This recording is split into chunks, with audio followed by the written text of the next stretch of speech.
15 things every American kitchen has, and what they reveal about the country.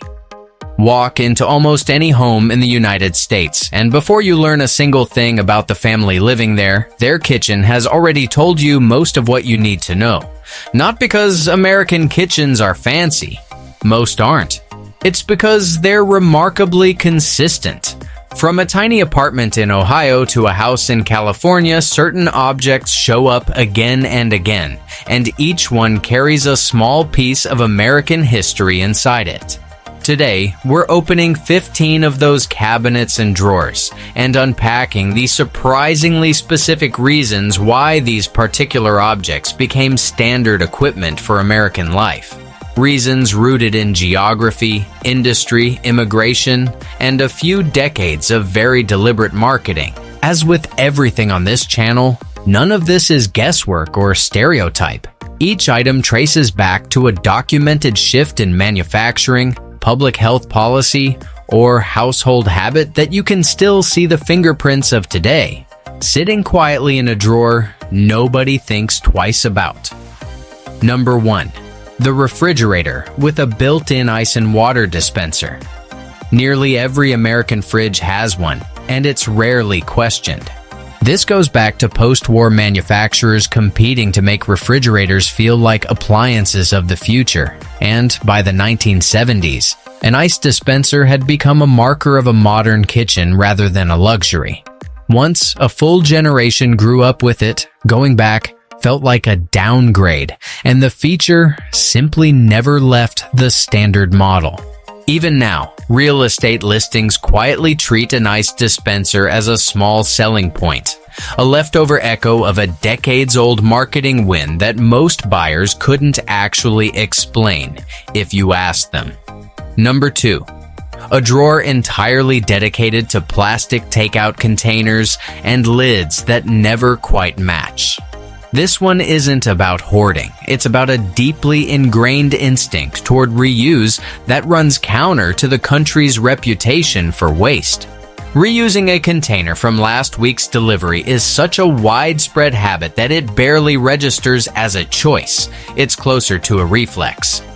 Ask most Americans why they keep the drawer at all, and the honest answer is usually just in case. A phrase that quietly explains a surprising amount of American domestic behavior far beyond the kitchen. Number 3. A coffee maker that brews an entire pot, not a single cup. Even as espresso machines and pod systems have grown popular, the drip coffee maker remains a fixture because American coffee culture developed around large, shared pots meant to last through a long workday. Not small individual servings meant to be savored slowly. The office coffee pot, the diner refill, the church basement urn, all of it points back to coffee as fuel for a shared task, not a ritual to be lingered over, which is part of why the full pot never really lost ground to the single-serve machine. Number 4. A spice rack dominated by cinnamon, garlic powder, and taco seasoning sitting side by side. This particular combination reflects the country's layered immigration history. German and English baking traditions, Mexican and Tex-Mex influence, and a strong 20th century embrace of convenient seasoning blends, all coexisting in the same 3-inch rack without anyone finding it strange. It's a small, edible timeline of who came to the country and when, still sitting in alphabetical order above the stove. Number 5. A stand mixer, sitting out on the counter, even in kitchens that rarely bake. Owning one became a cultural signal of domestic capability starting in the mid-1900s, and the appliance has held on to that symbolic weight ever since. It's less about how often it's used, and more about what having one on display quietly communicates. Bridal registries still list them as a near-default gift decades later. Less because every recipient plans to bake, and more because the object itself has become shorthand for starting a serious, settled household. Number 6. a drawer that exists purely to catch loose batteries, rubber bands, and old keys. Nearly every American home has one, tucked near the kitchen because the kitchen functions as the true control center of the house, not the living room. Sociologists call this the landing strip effect. The first flat surface inside the door absorbs the household's overflow. It's rarely designed on purpose. It simply accumulates drawer by drawer until every American kitchen quietly has one, whether the household intended it or not.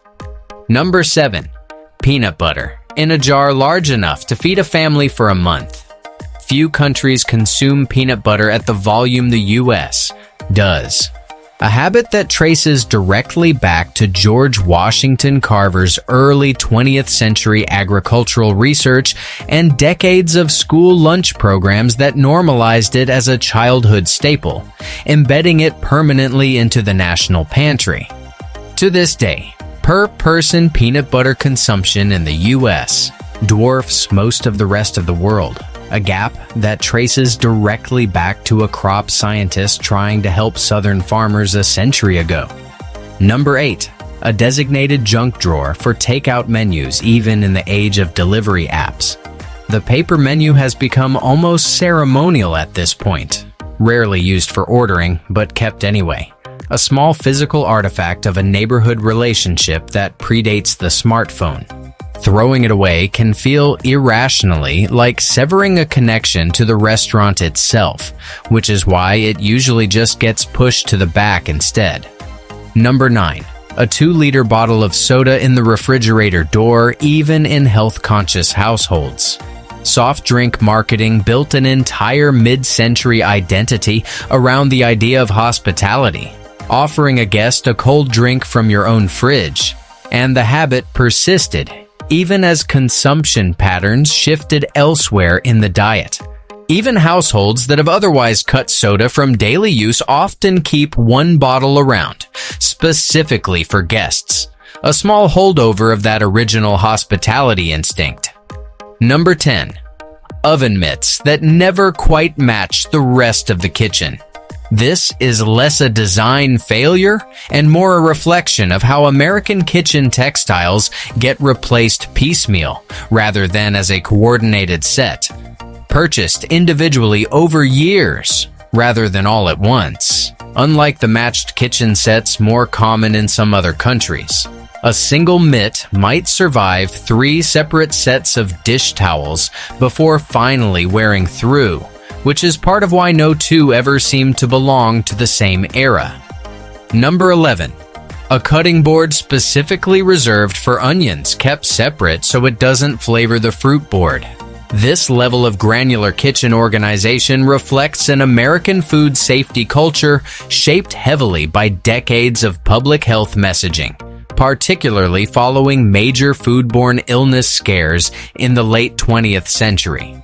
What looks like an oddly specific habit to an outsider is, to most Americans, simply what a responsible kitchen looks like. A small rule absorbed so early that almost no one remembers being taught it. Number 12. A can opener that's decades old and somehow still works better than any modern replacement. Canned goods became a pantry staple during and after both World Wars, when shelf-stable food was tied directly to national preparedness, and the humble can opener has remained a kitchen fixture ever since, even as fresh and frozen alternatives expanded. There's a reason so many of them are decades old and still working. They were often built to outlast the kitchens they were bought for in the first place. Number 13. A recipe box or laminated card collection, even in homes that primarily cook from a phone screen now. These cards are rarely about the recipe itself. They're inherited, often in a relative's handwriting, and function closer to a family archive than an actual cooking tool. Number 14. A drawer of disposable cutlery and napkins saved from takeout orders.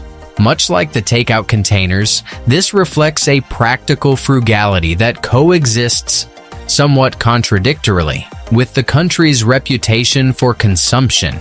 Nothing gets thrown away if there's any conceivable future use for it. It's the same impulse that fills the takeout container drawer, showing up again in miniature. A quiet, practical thriftiness hiding just beneath a culture usually associated with the opposite. Number 15. A whiteboard or chalkboard on the fridge listing the week's schedule. American households, more than many others, run on a shared visible calendar, a habit connected to generally longer working hours and more fragmented family schedules, where a glance at the fridge door is often the only moment the whole household synchronizes all day. It's a small, low-tech solution to a very modern problem, and it has quietly outlasted every shared digital calendar app that's tried to replace it. None of these 15 objects are particularly glamorous on their own, but looked at together, they sketch a fairly precise portrait of the country itself. Practical rather than polished, shaped by waves of immigration layered on top of each other, deeply loyal to convenience, and quietly sentimental in ways that don't always show on the surface.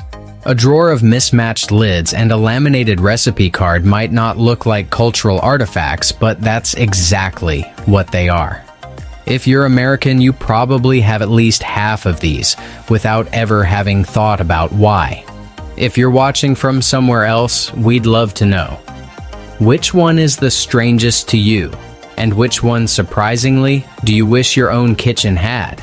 Let us know in the comments and subscribe for more breakdowns of the habits, routines, and hidden logic behind everyday life across the United States. We'll see you in the next one.